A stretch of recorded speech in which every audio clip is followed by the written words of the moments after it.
महादेवाचे उपाय व तोडगे. दिवसातून 3 वेळा शिवदर्शन करणारा सर्व दुःखातून मुक्त होतो. सकाळी शिवदर्शनाने पापक्षालन होते. दुपारी शिवदर्शन केल्यास सप्तजन्मीचे पाप दूर होते. रात्री शिवदर्शन केल्यास अगणित पुण्यप्राप्ती होते. शिवाला जलाभिषेक केल्यास पापक्षय होतो. शिवाला काळे तीळ वाहिल्यास धनप्राप्ती सुलभ होते. रोज काळे उडीद वाहिल्यास 6 महिन्यात व्याधीपासून आराम मिळतो. दर सोमवारी मूठभर तांदूळ वाहिल्यास इच्छापूर्ती लवकर होते.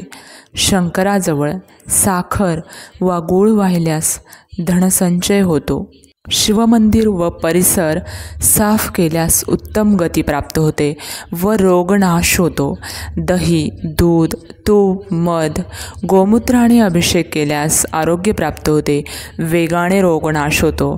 चंदन, केशर, कापूर मिश्रित जलाने अभिषेक केल्यास सौख्य व सौभाग्य प्राप्त होते. कपिला गायचे पंचगव्य व गंगाजलासह पहाटे पूजन केल्यास 365 कपिला गायी ब्राह्मणांना दान दिल्याचे पुण्य मिळते. रोज शिवस्तुती केल्यास मनाचा मोह दूर होतो. गंधपुष्पासह 1 श्रीफळ भिजवून अर्पण केल्यास संपूर्ण पूजेचे फळ मिळते. शिवसहस्त्रनामासह तुपाचा अभिषेक केल्यास वंशविस्तार होतो.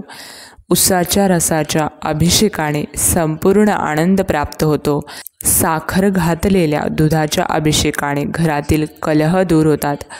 दही भाताचे विलेपण शिवपंडिस करून पूजन केल्यास त्रिविध तापनाश पावतात. शिवाला 20 कमळे वाहिल्यास 1000 बिल्वपत्र वाहिल्याचे पुण्य मिळते. शिवमंदिरात षोडशोपचारे पूजन केल्यास 100 अपराध क्षम्य होतात. जर तुम्हाला शत्रूंनी त्रास दिला असेल आणि तुम्ही त्यावर मात करू शकत नसाल तर शमीपत्राला गंगाजलाने धुवून शिवलिंगावर अर्पण करावे. यानंतर तेथे बसून ओम नमः शिवायचा 108 वेळा जप करावा. असे म्हणतात की या उपायाने सर्वात मोठा शत्रू देखील तुमच्याकडे झुकवेल. जर आपण प्रदोष व व्रत करत नसाल तर शिवलिंगाचा जिथून पाणी खाली पडते त्या ठिकाणी भगवान भोलेबाबाचे चरण असतात. त्या ठिकाणी समोरून पाणी पडते तिथे आपला तळहात थोडा वेळ लावावा आणि भगवान भोलेबाबांचा पंचाक्षरी मंत्र किंवा मग श्री शिवाय नमस्तुभ्यम किंवा महामृत्युंजय मंत्राचा स्मरण करून आपली मनातील इच्छा भगवान भोलेनाथांना सांगावी. आपली इच्छा लवकरच पूर्ण होते. रुईचं गुलाबी फूल. कधी खूप कठीण परिस्थितीत तुम्ही फसला असाल, तुम्हाला खूप भीती वाटत असेल, खूप वाईट होणार आहे किंवा तुम्हाला वाटत असेल तुमचा डावा डोळा फडफडतोय, काहीतरी गडबड होणार आहे, तेव्हा जे रुईचे गुलाबी फूल असते ते महादेवाच्या मंदिरात जाऊन अशोक सुंदरीला स्पर्श करून शिवलिंगावर वाहावे. आपली किती वाईट परिस्थिती असेल तर त्यातून मार्ग निघतो. अनेकांच्या कौटुंबिक जीवनात अडचणी येतात. अशा लोकांनी दह्यामध्ये मध मिसळून ते सोमप्रदोष व्रताला भगवान भोलेनाथांना अर्पण करावे. असे केल्याने घरातील संकटे संपतात आणि कौटुंबिक जीवनात शांती आणि प्रेम येते असे मानले जाते. 1 बिल्वपत्राचे झाड लावले तर 1 कोटी शिवमंदिर बांधण्याचं पुण्य मिळतं. त्या बिल्वपत्राच्या झाडाला 1 प्रदक्षिणा घातली तर विश्वातील जेवढे तीर्थक्षेत्र आहे तेवढ्या तीर्थक्षेत्राचे दर्शन घडते. बेलाचे फूल आणि पान अर्पण केल्याने सुंदर आणि सुशील पत्नी मिळू शकते. जाईजुईचे फूल अर्पण केल्याने घरामध्ये कधीही अन्नाची कमतरता भासत नाही. धोत्र्याचे फूल अर्पण केल्याने महादेव सुयोग्य पुत्र प्रदान करतात, जो कुळाचा उद्धार करतो. प्राजक्तांच्या फुलांनी महादेवाची पूजा केल्यास सुख संपत्तीमध्ये वृद्धी होते. शमी वृक्षाचे पान अर्पण केल्याने मोक्ष प्राप्त होतो. चमेलीचे फूल अर्पण केल्याने वाहन सुख प्राप्त होते. पाण्यात जव मिसळून शिवलिंगाचा अभिषेक केल्याने आनंद वाढतो आणि पितरांचा आशीर्वादही मिळतो.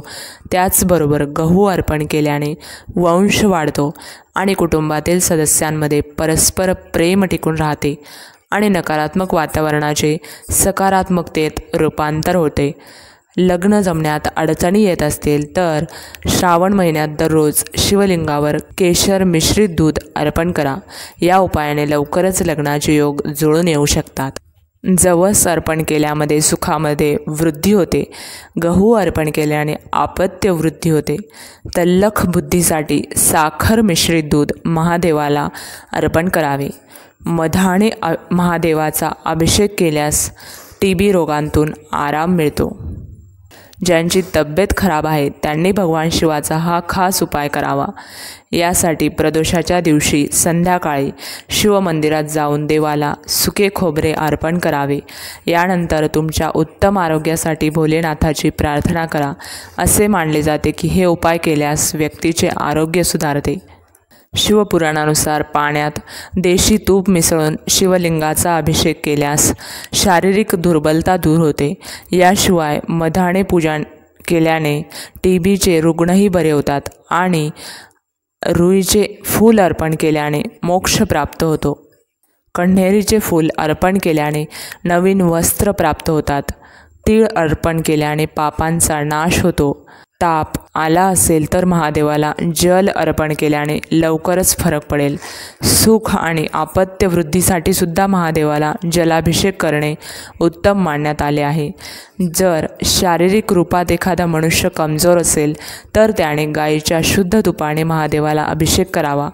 या उपायाने शारीरिक कमजोरी दूर होऊ शकते. त्याला हा व्हिडिओ आवडला असल्यास लाईक करायला विसरू नका आणि अशाच नवनवीन माहितीपूर्ण व्हिडिओसाठी आपल्या या चॅनलला सबस्क्राईब करा.